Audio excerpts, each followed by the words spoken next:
সম্মানিত viewers, honourable teachers, honourable mentor এবং যারা শুনছেন দেখছেন শুভেচ্ছা নিন। আশা করছি সবাই ভালো আছেন। প্রধান শিক্ষকগণের লিডারশিপ প্রশিক্ষণ এই ধারাবাহিকের 14 দিন ব্যাপী নতুন ম্যানুয়ালের আলোকে যেটি করা হয়েছে, সেই ম্যানুয়াল থেকে আমরা প্রতিটি অধিবেশন ICT training for all channel থেকে করে দিচ্ছি। আশা করছি এই টিউটোরিয়ালগুলোর মাধ্যমে আপনারা উপকৃত হচ্ছেন এবং আপনার পেশাগত উন্নয়নে এই টিউটোরিয়ালগুলো ভূমিকা রাখছে। শুরু করছি আমাদের আজকের অধিবেশন। আজকে মূলত আমরা অষ্টম দিনের প্রথম অধিবেশনে নিয়ে আলোচনা করব এবং অধিবেশনটি হচ্ছে বিদ্যালয় নিরাপদ, নান্দনিক ও শিশু বান্ধব পরিবেশ সৃষ্টি। তাহলে এখানে আমরা তিনটা জিনিস দেখতে পাচ্ছি। একটা হচ্ছে বিদ্যালয়কে আমাদের নিরাপদ একটা ক্ষেত্র করতে হবে, বিদ্যালয়কে আমাদের নান্দনিক করতে হবে, অর্থাৎ এখানে শিশুদের মন আকর্ষণ করবে, সৌন্দর্য তাদেরকে টানবে এরকম একটি বিদ্যালয় তৈরি করতে হবে এবং সেটি অবশ্যই হবে শিশু বান্ধব। শিশু বান্ধব বলতে শিশুর উপযোগী। সেটি এই অধিবেশনের শিক্ষণফল কি? এই অধিবেশনের শিক্ষণফল হচ্ছে নিরাপদ ও শিশু বান্ধব বিদ্যালয়ের ধারণা আমরা ব্যাখ্যা করতে পারবো। অর্থাৎ নিরাপদ এবং শিশু বান্ধব এই কথা দুটোর বা নিরাপদ এবং শিশু বান্ধব বিদ্যালয় বলতে আসলে কি বোঝাই আমরা, সেটি আমরা সেই ধারণাটা এখান থেকে আমরা পাবো। নিরাপদ এবং শিশু বান্ধব বিদ্যালয়ের যে গুরুত্ব রয়েছে শিশুর সার্বিক বিকাশে, একটি বিদ্যালয়কে অবশ্যই নিরাপদ এবং শিশু বান্ধব করার দরকার। এর গুরুত্বটা কি সেটি আমরা উপলব্ধি করতে পারবো এবং একই সাথে সাথে নান্দনিক বিদ্যালয় এবং শিশু বান্ধব বিদ্যালয় বিনির্মাণের যে ক্ষেত্রগুলো কি কি থাকলে আমার বিদ্যালয়টা একটা নান্দনিক বিদ্যালয় হবে, একটি শিশু বান্ধব পরিবেশ বিদ্যালয় হবে, সেই ক্ষেত্রগুলো চিহ্নিত করব এবং কি সেগুলো করার জন্য আমাদের কি করণীয় সেটি আমরা নির্ধারণ করতে পারবো। প্রথম যে কাজটি রয়েছে আমাদের নিরাপদ ও শিশু বান্ধব পরিবেশের ধারণা। এখানে নিরাপদ ও শিশু বান্ধব পরিবেশ বলতে কি বোঝায় এটি আমাদের প্রথম জানা দরকার। তাহলে এটির উত্তর আমরা খুঁজবো এখন। মূলত নিরাপদ এবং শিশু বান্ধব পরিবেশ বলতে শিশুর উপযোগী যে বিদ্যালয়টি সেরকম একটি পরিবেশ, অর্থাৎ শ্রেণীকক্ষ হতে পারে, শ্রেণীকক্ষের বাইরে হতে পারে, শ্রেণীকক্ষের ভিতরে, শ্রেণীকক্ষের বাইরে, যেটা ভৌত অবকাঠামো হতে পারে, সেটি একটি বিষয়।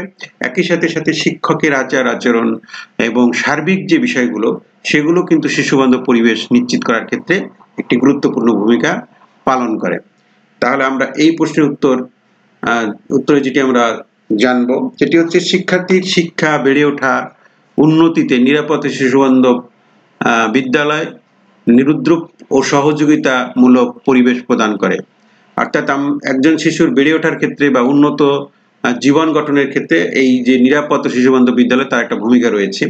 নিরাপদ শিশু বান্ধব বিদ্যালয়ের শিক্ষার্থীরা নিরাপদ, সম্মানিত, মূল্যবোধ করে, মূল্যবান বোধ করে এবং তাদের প্রাতিষ্ঠানিক, সামাজিক, আবেগিক চাহিদা মেটায়। অর্থাৎ এই কথাটাতে বোঝানো হয়েছে একটি ভালো বিদ্যালয়ে যারা পড়ে তারা নিজেদেরকে সম্মান, শিক্ষার্থী হিসেবে তারা নিজেদেরকে সম্মান বোধ করে যে আমরা মডেল স্কুলের ছাত্র, আমরা অমুক স্কুলের ছাত্র, এরকম একটি বিষয়।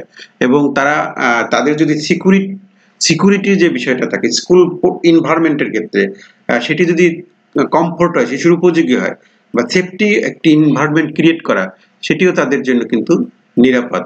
যখন দেখবে শিশু নিরাপদ, শিশু আমাদের ওই স্কুলে গেলে নিরাপদে থাকে, অভিভাবকদের কোনো কনসার্ন থাকবে না, কারণ একটা ভালো পরিবেশে, নিরাপদ পরিবেশে তার বাচ্চাকে তারা পাঠিয়েছে।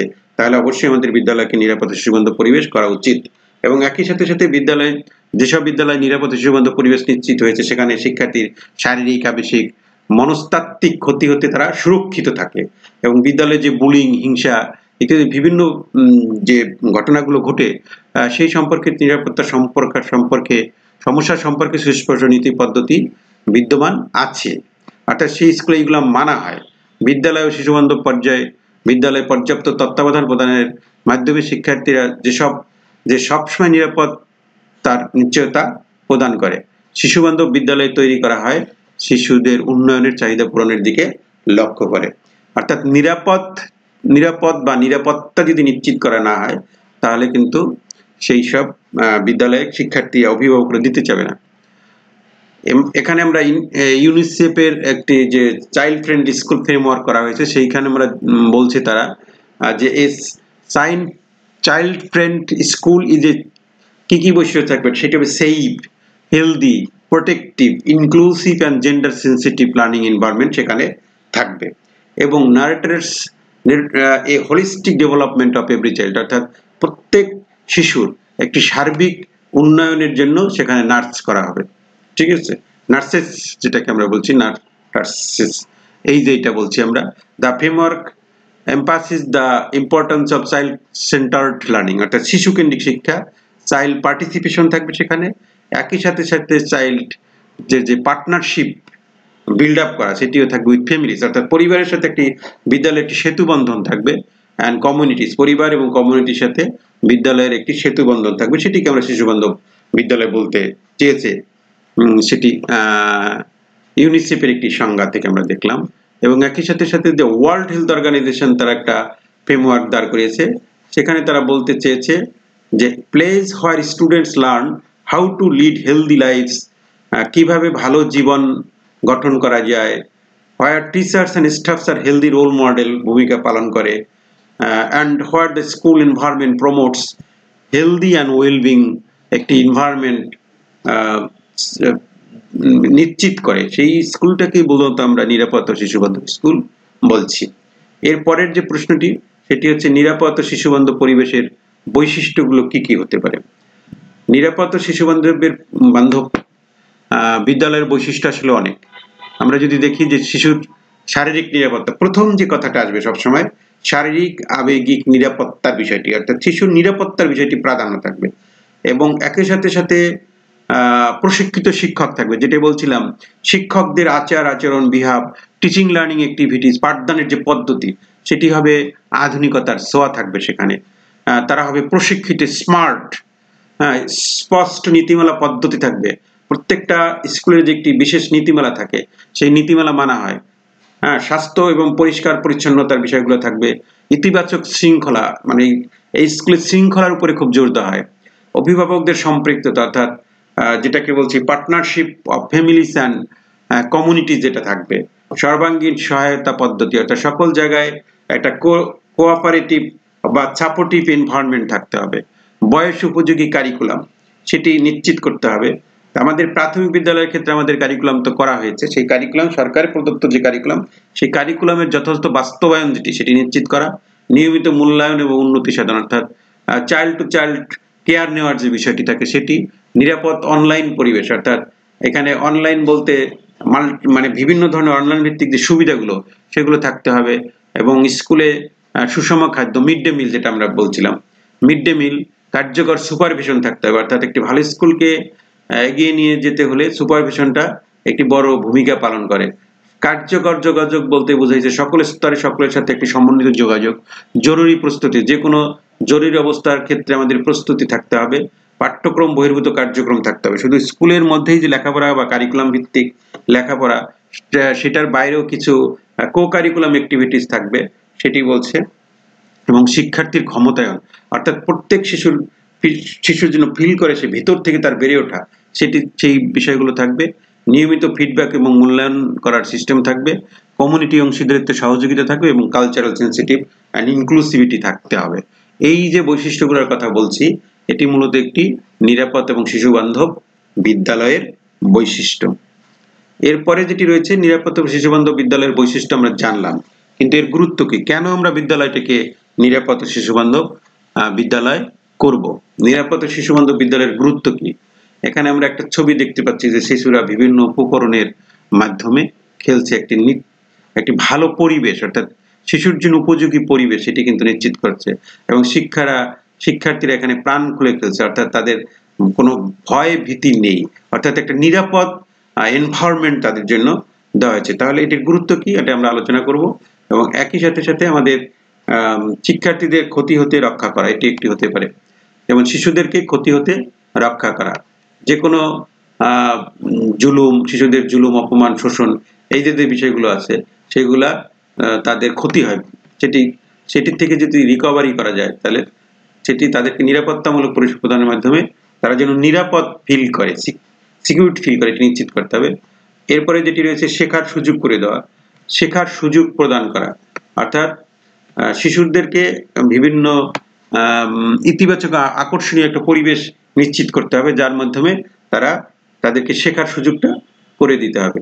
লিঙ্গ সমতা সমর্থন সেটি হচ্ছে আমাদের যে বিভিন্ন সকল শিশুর শিক্ষা প্রবেশাধিকার এবং লিঙ্গ নির্বিশেষে সহায়তা প্রদানের জন্য নিরাপদ শিশু বান্ধব বিদ্যালয় সৃষ্টির মাধ্যমে নিশ্চিত করতে হবে, অর্থাৎ সকলের জন্য এখানে জেন্ডারের বিষয়টি হতে পারে, যেমন ছেলে মেয়ের বিষয়টি হতে পারে।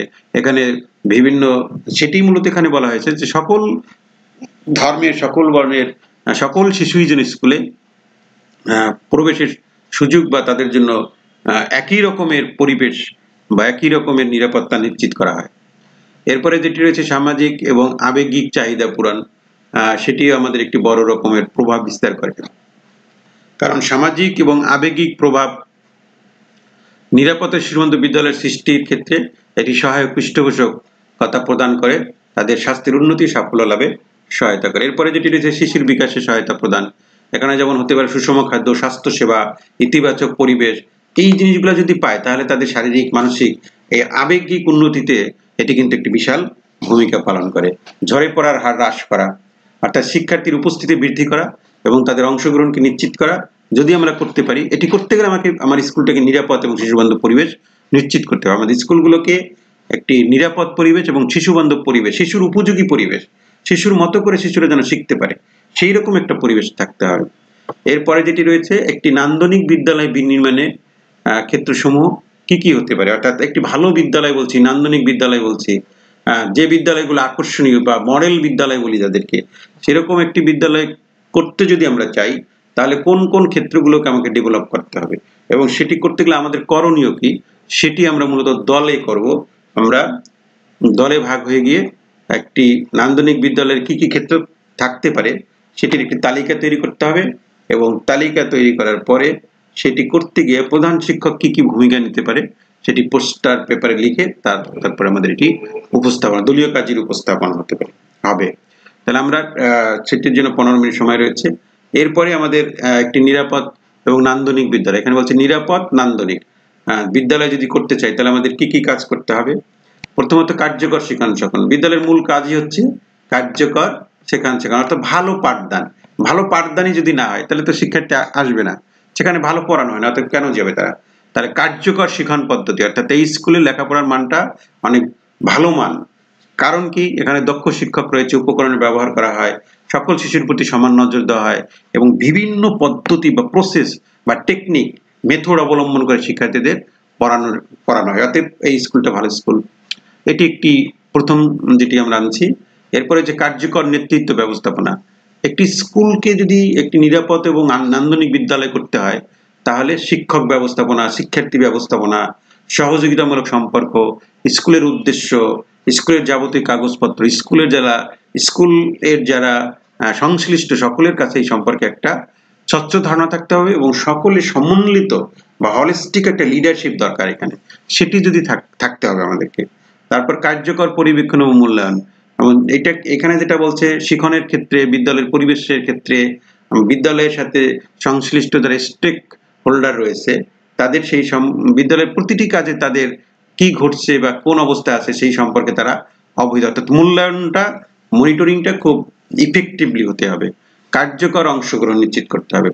কার্যকর অংশগ্রহণ বলতে বুঝাইছে যে সকলের সক্রিয় অংশগ্রহণ, অর্থাৎ এলাকাবাসীর সাথে মত বিনিময় করে সিদ্ধান্ত গ্রহণ করা হয়, অর্থাৎ বিদ্যালয়ের সাথে এলাকার জনগণের একটি ভালো সম্পর্ক রয়েছে, শিশুর অগ্রগতি অভিভাবকদের সাথে মত বিনিময় করা হয়। এটা কি বলছি আমরা, কার্যকর অংশগ্রহণ। এরপরে যেটি রয়েছে বিদ্যালয়ের ভৌত অবকাঠামো, যেহেতু বিদ্যালয়টিকে আমরা নান্দনিক বিদ্যালয় করব তাহলে ভৌত অবকাঠামো আমরা দেখতে যদি ভালো না হয়, অর্থাৎ প্রথম হচ্ছে সৌন্দর্য, তারপরে হচ্ছে ভিতরের বিষয়টা, অর্থাৎ দেখতেই ভালো না, ভৌত অবকাঠামো ভালো না, তাহলে তো হবে না। সেখানে ভবন থাকতে হবে, খেলাধুলার সুপরিসর মাঠ থাকতে হবে, তারপরে খেলার মাঠ নিরাপদ আকর্ষণীয় হতে হবে, পরিষ্কার থাকতে হবে, বিদ্যালয়ের বাহ্যিক পরিবেশ যেটা সেটি আনন্দঘন নিরাপদ রাখতে হবে যাতে শিশুরা খেলতে উৎসাহিত। অর্থাৎ বিদ্যালয়ের ভৌত অথবা প্রথমে হচ্ছে দর্শনধারী যাকে বলি আমরা, অর্থাৎ প্রথমে দেখতেই যদি ভালো না লাগে তাহলে গুণ বিচারিত হবে না, গুণ তো তখন আসবে না।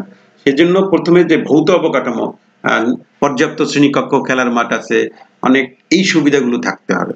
সহশিক্ষাক্রমিক কার্যাবলী এটি একটি খুবই গুরুত্বপূর্ণ পয়েন্ট, কারণ একটি স্কুলকে তখনই আমরা নিরাপদ ভালো স্কুল বলতে পারি, শিশুবান্ধব বলতে পারি, যেমন শিশুদের সার্বিক বিকাশের জন্য বিভিন্ন ধরনের সহশিক্ষাক্রমিক কার্যাবলীর সুযোগ নিশ্চিত করা হয় সেখানে।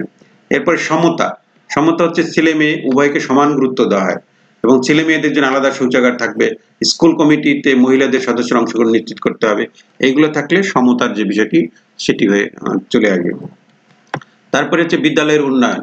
বিদ্যালয়ের উন্নয়নের জন্য এলাকার সংশ্লিষ্ট জনগণের সম্পৃক্ত থাকতে হবে এবং বিদ্যালয়টিকে যেন তাদের বিদ্যালয় মনে করে, সেই জন্য জনগণের সাথে বিদ্যালয়ের উন্নয়ন নিয়ে বিভিন্ন মত বিনিময় করা যেতে পারে। কি কি করা যেতে পারে বিদ্যালয়ের উন্নয়নে, কমিউনিটিকে সম্পৃক্ত করা যেতে পারে। এরপর হচ্ছে যোগাযোগ ও সম্পর্ক স্থাপন, অর্থাৎ বিদ্যালয় সংশ্লিষ্ট যারা রয়েছে লিড পার্সন, এলাকার অভিভাবক, গণ্যমান্য ব্যক্তি, বিদ্যুৎসাহী ব্যক্তি, তাদেরকে নিয়ে বিভিন্ন ম্যানেজিং কমিটি যে আছে সেগুলো সভা করা। তারপরে প্রাথমিক শিক্ষা সম্পর্কিত বিভিন্ন নীতি যেটি রয়েছে, নিয়ম নীতি যে সময় সময় যেটি অবহিতকরণ করা হয় সেটি এসএমসি অভিভাবকদের জানানো। তারপর ক্রীড়ানুষ্ঠানে এলাকার মানুষদেরকে মানুষের অংশগ্রহণটাকে নিশ্চিত করা, যে কোনো সামাজিক অনুষ্ঠানে তাদের সহযোগিতা, এই বিষয়গুলো। অর্থাৎ এটি করতে গেলে বিদ্যালয়ের সাথে আমাদের কমিউনিটির একটি ইনভলভমেন্ট যেটি খুবই দরকার। এরপরে শেখানো শেখানো কার্যক্রম, যেটি ইতিমধ্যে আলোচনা করেছে আমাদের। এই যে মূল যে জায়গাটা সেটা হচ্ছে শেখানো শেখানো কার্যক্রম, অর্থাৎ প্রধান শিক্ষক, সহকারী শিক্ষক, তারা মূলত বিদ্যালয়ের মূল কাজ কি, পাঠদান, সেটি তারা বুঝতে পারে, অর্থাৎ কারিকুলাম তারা বুঝতে পারে, বিদ্যালয়টা যথাসময় শুরু হয়, যথাসময় শেষ হয়, এবং পাঠ্যক্রম নিয়মিত কতটুকু শিক্ষার্থীরা শিখতে পারছে, অর্জনপি যোগ্যতা, শ্রেণীভিত্তিক যোগ্যতা, বিষয়ভিত্তিক যোগ্যতা, অর্থাৎ শিক্ষার্থীর শিখন অগ্রগতি কতটুকু হচ্ছে, এই সম্পর্কিত মিটিং করা হয়, এসএমসিকে অবহিত করা হয়, শিক্ষার্থীর উপস্থিতি বৃদ্ধিতে তাদের সহযোগিতা নেওয়া হয়, এবং শিক্ষা উন্নয়নে লাক্সই শিক্ষা সহায়ক, শিক্ষক সহায়িকা, প্রশ্ন পুস্তিকা, নির্দেশিকা, সরকার প্রদত্ত বিভিন্ন উপকরণ, মাল্টিমিডিয়া, প্রজেক্টর, এই যে বিষয়গুলো এগুলো ব্যবহার করা হয়। হ্যাঁ, শিক্ষার্থীদের পেশাগত উন্নয়নে নিয়মিত প্রধান শিক্ষক একাডেমিক তত্ত্বাবধান করে এবং সহকারী শিক্ষকদের সবল দিক উন্নয়নের ক্ষেত্র চিহ্নিত করেন এবং প্রয়োজনীয় রিমেডি দেয়। অর্থাৎ পেশাগত উন্নয়ন সংক্রান্ত যে সভা করার কথা, পাক্ষিক সভা, সেটা নিয়মিত হয়। এরপরে রয়েছে শ্রেণীকক্ষের ব্যবস্থাপনা, অর্থাৎ শ্রেণীকক্ষগুলা অনেক ওয়েল ডেকোরেটেড, পর্যাপ্ত আলো বাতাস সেখানে যায়, এক রুমের শব্দ অন্য রুমে পাঠদান ব্যাহত করে না, শিশুদের জন্য চলাফেরা করা, হাঁটার জন্য যথেষ্ট জায়গা আছে, পর্যাপ্ত আলো বাতাস আছে, প্রতি বেঞ্চে যথেষ্ট জায়গা আছে এবং বেঞ্চগুলো শিশুদের উপযোগী, চকবোর্ডগুলো শিশুরা লিখতে পারে, দেখতে পারে, শ্রেণীকক্ষগুলো পরিষ্কার পরিচ্ছন্ন, ছিমছাম, অনেক সুন্দর, অর্থাৎ স্মার্ট, সেরকম শ্রেণীকক্ষ আমাদের থাকতে হবে, তাহলে আমরা স্কুলকে শিশু বান্ধব স্কুল বলতে পারবো। পাঠ পরিকল্পনা নিয়মিত করা হয় এবং শিক্ষকগণ পাঠ পরিকল্পনা অনুসরণ করে পাঠদান করে, তাদের কাছে লিখিত পাঠ পরিকল্পনা থাকে এবং পাঠ পরিকল্পনায় তারা কারিকুলামে বর্ণিত বিভিন্ন শিখন শেখানো কৌশল প্রয়োগ করে শিশুদেরকে পর্যাপ্ত অনুসরণ করতে দেয়। শিশুরা শিক্ষকদের সাথে মত বিনিময় করে, শিশুরা পরস্পরের সঙ্গে মত বিনিময় করে, শিক্ষক শ্রেণীকক্ষ ঘুরে ঘুরে শিশুদের কাজ দেখেন, প্রশ্ন করেন, প্রত্যেক শিশুর প্রতি শিক্ষক সমান নজর দেন, অপারগ বা পিছিয়ে পড়া শিক্ষার্থীদের শিখন চাহিদা নিরূপণ করেন। এটি এরপরে শিশুর কাজকে দেখা হয়, অর্থাৎ শিশুদের বিভিন্ন কাজ দেওয়া হয় এবং শিশুর যে কাজগুলো সেগুলা দেখা হয়, যথাযথভাবে মূল্যায়ন করা হয় এবং তাদের ভুল শুধরে দেওয়া হয়। এই ধরনের শিশুরা অসংখ্য সময় কাজ করে উচ্চতর শ্রেণীতে শিক্ষার্থীদের বাড়ির কাজ দেওয়া হয়। শিশুদের দৃষ্টিভঙ্গি ও তাদের প্রতিক্রিয়া, অর্থাৎ শিশুদের প্রতি শিক্ষকগণ বন্ধুভাবাপন্ন, সকল শিশুর প্রতি শিক্ষকগণ সমান দৃষ্টি দেয়, শিক্ষক শিশুদের প্রশংসা করে, শিক্ষক শিশুদের নিয়মিত ফলাবর্তন দেয়, শিক্ষক ছেলে মেয়ে উভয়ের প্রতি সমান আচরণ করে, শিশুদের দোষ ত্রুটি বিষয়ে শিক্ষক সহানুভূতি দেখান। এই 15টি ক্রাইটেরিয়া যেটা আমরা আলোচনা করে দিলাম, এটি মূলত একটি নিরাপদ, আনন্দ, শিশু বান্ধব পরিবেশ নিশ্চিত করার জন্য এই ক্রাইটেরিয়াগুলো মূলত আমাদের যদি একটি স্কুলে থাকে তাহলে আমরা বলতে পারবো এটি একটি শিশু বান্ধব বিদ্যালয়। এরপরে যেটি রয়েছে যে বিদ্যালয়কে নিরাপদ, নান্দনিক, আনন্দময় করতে মানে করণীয় কি, শিক্ষকের করণীয় কি। ঠিক আছে, আমরা 3টা জিনিস বলছিলাম এখানে, নিরাপদ, নান্দনিক এবং আনন্দময়। এটি মূলত কিছুটা পূর্বের এখন যেটা আলোচনা করা হলে তার সেই আলোচনায় অনেকগুলো জিনিস চলে আসছে। আর সেটি হতে পারে যে প্রধান শিক্ষক বিদ্যালয়ের বর্তমান পরিস্থিতি সম্পর্কে একটি তথ্য সংগ্রহ করে সহকারী শিক্ষকদের মাধ্যমে পরিস্থিতি বিশ্লেষণ করে একটি পরিকল্পনা প্রণয়ন করবেন। এখানে কিন্তু বলছে যে প্রধান শিক্ষকের যে করণীয় সেটির কথা আমরা আলোচনা করব। আমরা জানি যে আমাদের স্কুলগুলোকে যদি ভালো স্কুল করতে হয় তাহলে প্রধান শিক্ষকের কে কার্যকর ভূমিকা নিতে হবে, কারণ কার্যকর ভূমিকা, প্রধান শিক্ষকের কার্যকর ভূমিকা মাধ্যমে একটি স্কুলকে কাঙ্ক্ষিত মানের বা সুন্দর করে তৈরি করা যায়। এখানে প্রধান শিক্ষকের একটি স্কুল বেসড প্ল্যান থাকতে হবে, স্কুল বেসড প্ল্যান যেটাকে আমরা বলছি, অর্থাৎ প্রত্যেক স্কুলের উন্নয়নের জন্য প্রধান শিক্ষক পরিস্থিতি বিশ্লেষণে ধীরে ধীরে একটি স্কুলকে কিভাবে সামনে এগিয়ে নিয়ে যায় তার জন্য একটি স্কুল বেসড তার একটা প্ল্যান থাকতে হবে।